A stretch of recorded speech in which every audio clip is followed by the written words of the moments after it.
আর এই মুহূর্তে আমরা যে খবরের দিকে নজর রাখছি, তৃণমূলের সংগঠনের রদবদল। লোকসভার আগে সংগঠনের রদবদল, হাতে আর গোনা মাত্র কয়েকটা মাস, তারপরেই লোকসভা নির্বাচন, আর ঠিক তার আগেই তৃণমূলের সংগঠনের রদবদল। আবির এই মুহূর্তে আমাদের সঙ্গে রয়েছেন। আবির, ঠিক কোন কোন গ্রাউন্ডে এই রদবদল? দেখো, ব্লক স্তরের রদবদলগুলো ঘোষণা করা হচ্ছে। তুমি জানো যে ব্লক স্তরের ক্ষেত্রে গুরুত্ব থাকে, তার কারণ হচ্ছে একেবারে নিচু তলায় সংগঠনের কাজ দেখাশোনার ক্ষেত্রে ব্লক সভাপতি বা যারা দায়িত্বে থাকেন তাদের একটা ভূমিকা থাকে।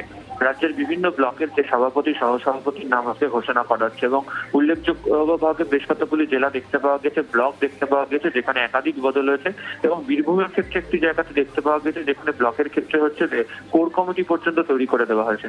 যে সমস্ত বিষয়ের উপর ভিত্তি করে দায়িত্ব দেওয়া হচ্ছে তার মধ্যে এক হচ্ছে জনসংযোগের ক্ষমতা, দ্বিতীয়ত হচ্ছে তিনি শেষ পঞ্চায়েত নির্বাচনে তার যে পারফরমেন্স কি ছিল সেটাকে দেখা হয়েছে। যেহেতু সামনে লোকসভা নির্বাচন এবং বেশ কতগুলি সাংগঠনিক জেলা রয়েছে যেখানে তৃণমূল কংগ্রেসের তরফ থেকে অনেকেই বলছেন যে রাজনৈতিকভাবে লড়াই অনেকটা কঠিন হবে, সেক্ষেত্রে দাঁড়িয়ে এই ব্যক্তি যাদেরকে দায়িত্ব দেওয়া হচ্ছেন যে তারা কতটা মানুষের কাছে পৌঁছতে পারছেন সেই বিষয় নিয়ে গত কয়েক মাস ধরে বিভিন্নভাবে খোঁজ খবর নেওয়া হয়েছে। তারই পরিপ্রেক্ষিতে এই ব্লকের দায়িত্ব তাদের হাতে দেওয়া হয়েছে এবং আজকে সেই নাম ঘোষণা করা হয়েছে।